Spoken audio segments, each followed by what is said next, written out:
Welcome to Weekly Digest, where we highlight the work of ministers of government as they push the administration's development agenda.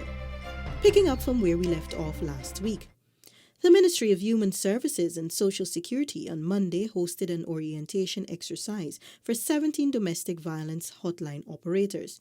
The operators will be tasked with manning the 914 toll-free hotline, which was launched in December for persons to report incidents of domestic violence. Minister, the Honourable Dr. Vindhya Prasad, urged operators to keep in mind that 914 is not just another hotline number, but rather a safe space where abused persons, including children, can seek help. The way in which violence goes, and because of the COVID-19 pandemic, many persons who are experiencing violence are in very close proximity with the perpetrators of abuse and violence, very close proximity.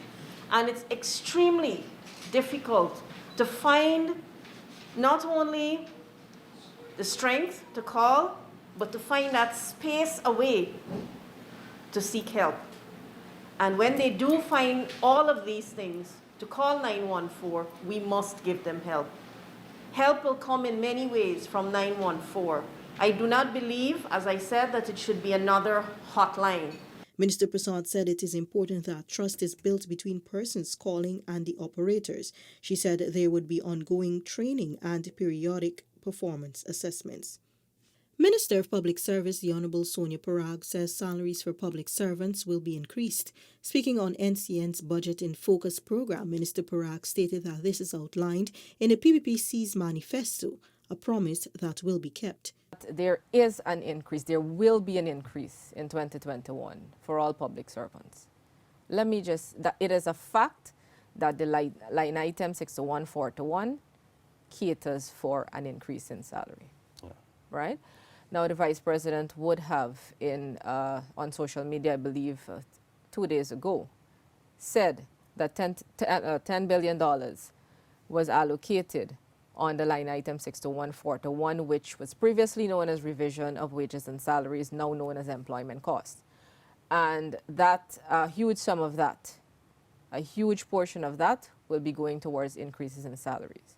Minister Parag said while reactions to government's $383.1 billion budget may be political or genuine, improving the lives of workers is something the government takes seriously. Minister of Public Works, the Honourable Bishop Juan Edgell, has noted his dissatisfaction with the slow pace of work taking place at the Leg 1 stelling. According to the contract signed under the previous administration, the stelling should have been completed in 2019. Minister Edgell inspected the stelling before addressing residents on Tuesday. Utterly dissatisfied with the pace and the performance of this project. Because while the contractor is asking for extensions of time, we understand that you are suffering. This project was intended to bring benefits to you, not distress to you. Minister Edgell said a decision on the matter will be made soon. If after tomorrow, Mr. Murad cannot get this project completed within what will be described a reasonable time frame, and in keeping with our expectations, another contractor will have to be engaged to get the job done. Also on Tuesday, Minister Edgell visited Regions 5 and 6 to inspect ongoing roadworks. After making a stop at works on the D-Hoop Access Road, the minister met residents in No. 2 Village, where rehabilitation works are taking place on Brehespat Street.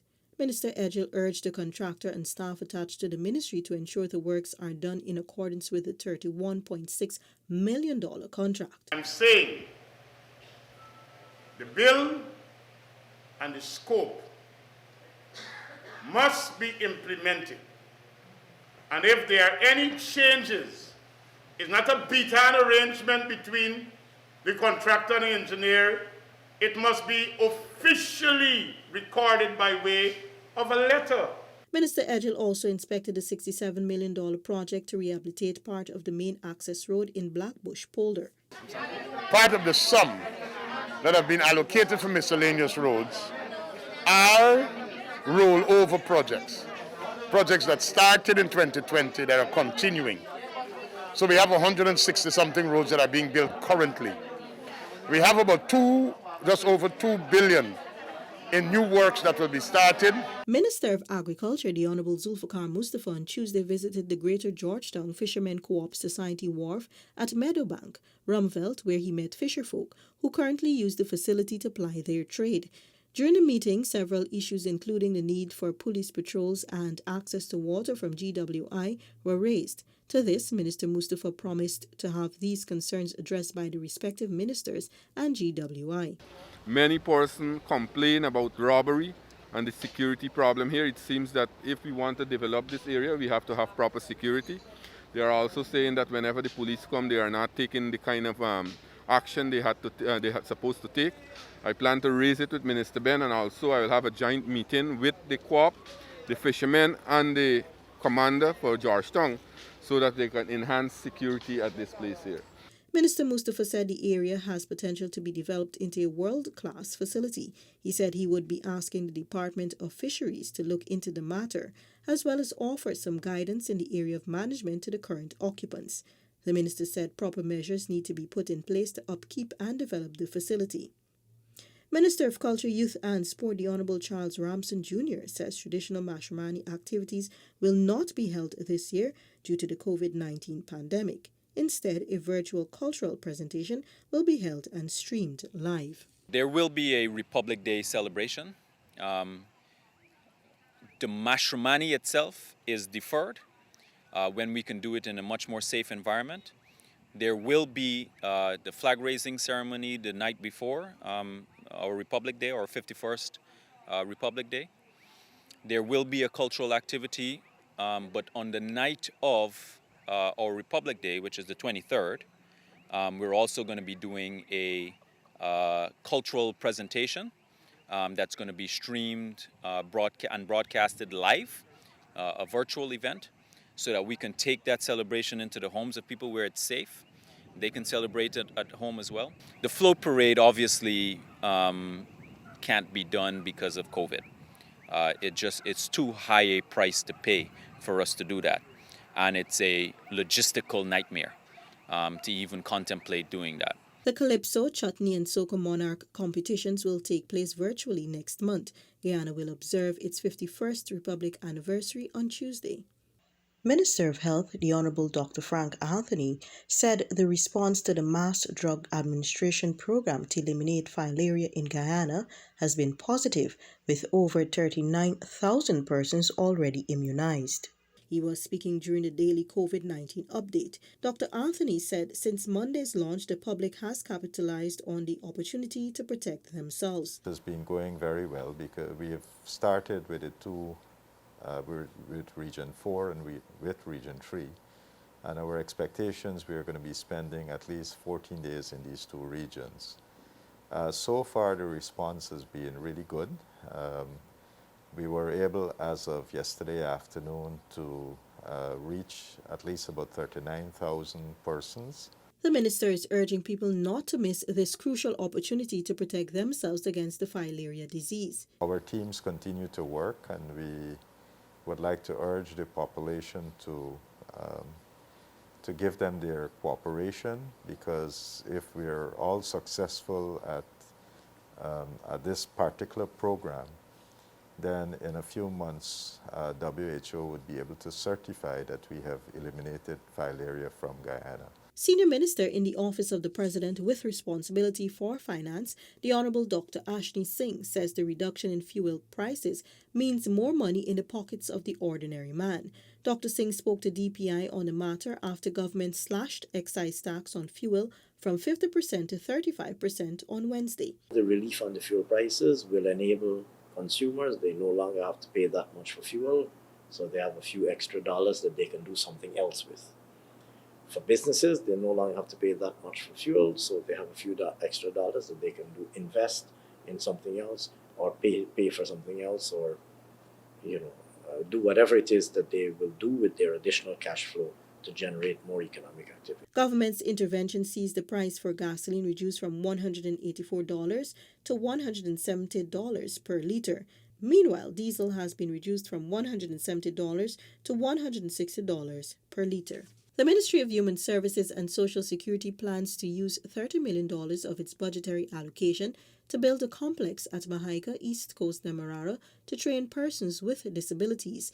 Minister, the Honourable Dr. Vindhya Prasad, says this goal is in line with government's mandate to empower all citizens. We need to ensure that there's equal pay when they are in the working world, so there's been a push very early when I got into the ministry to ensure that persons living with disabilities, they can have employment. So now moving in this direction with the construction of a disability complex, we are equipping them with the skills so that they can get into the working world. Minister Prasad says once the facility is completed, it will cater for persons living with different kinds of disabilities.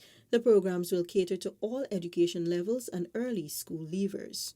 Prime Minister the Honourable Brigadier Retired Mark Phillips and Minister of Amerindian Affairs the Honourable Pauline Sukai disbursed some $152 million in COVID-19 investment grants and $9.1 million in capital grants and assets to several villages across Potaro-Siparuni, Region 8.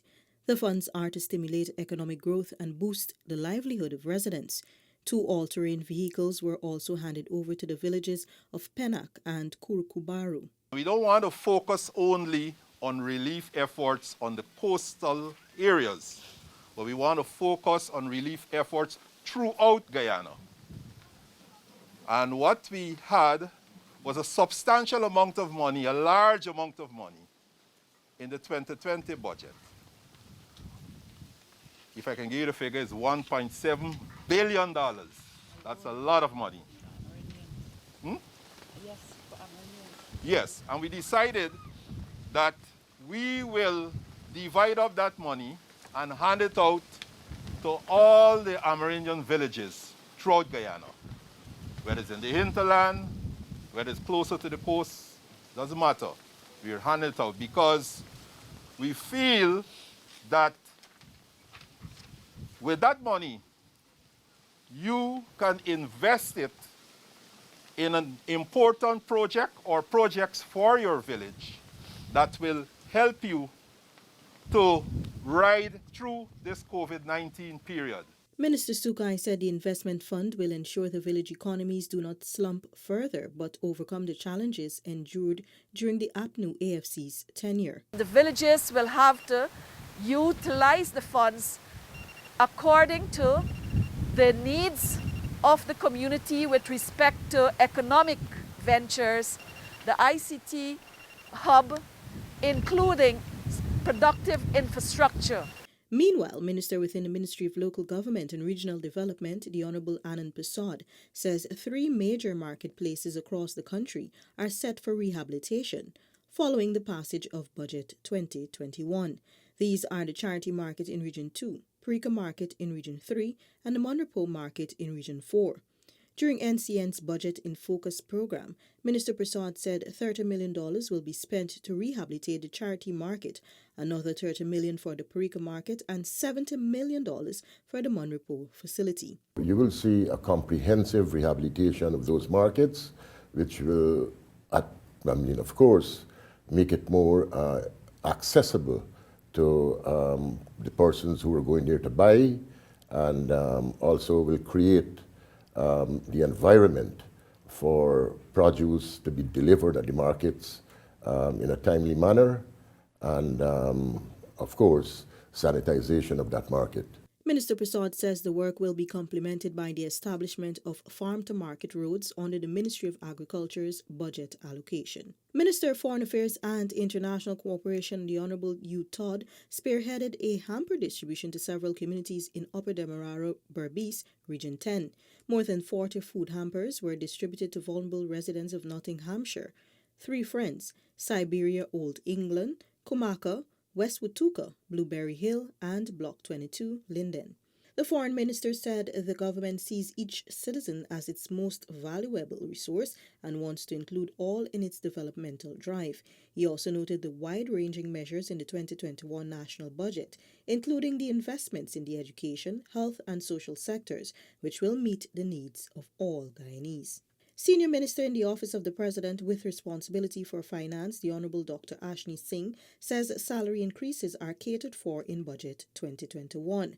Minister Singh made the statement during his appearance on NCN's Parliamentary Agenda program. To suggest otherwise is, in my opinion, not the responsible thing to do, to be honest with you. You know, a quick cursory look through the budget estimates will indicate very clearly that that allocation is there. And so I can say definitively, Budget 2021 includes an allocation to cover what we describe as other employment cost, which includes revision of wages and salaries, which includes a provision for a potential increase in salaries to public service to employees in the central government. Minister Singh last Friday presented a $383.1 billion budget themed A Path to Recovery, Economic Dynamism and Resilience. Minister of Natural Resources, the Honourable Vikram Bharat, says government is committed to the development of the traditional sectors, even as the country prepares for oil and gas. Minister Bharat made the statement at the launch of wood product supplier Floor 8's showroom in Queenstown. Our government is fully committed to ensuring that we support all sectors, to ensure that we support all the traditional productive sectors. Minister of Tourism, Industry and Commerce, the Honourable Onij Walron, and Minister within the Ministry of Housing and Water, the Honourable Susan Rodriguez, also attended the launch. Both the ministers noted government's continued commitment to developing the local business sector. These initiatives is not government simply just putting money into the coffers of businesses or giving away money, but every grant or every loan guarantee provided, the government is signaling in a very tangible way that we are investing in the growth and development of small businesses. While we've just come out of a very trying period, it is very clear to all who can see and who wish to participate. It's very clear that there's a huge transformation that is about to take place in our country. And our government has been very clear that in order for us to see this transformation, we will ensure that there is the necessary policies and programs that will see Guyanese benefiting. That's it for this edition of Weekly Digest. For these and other government-related information, do log on to our website, dpi.gov.gy, and our social media platforms. Goodbye.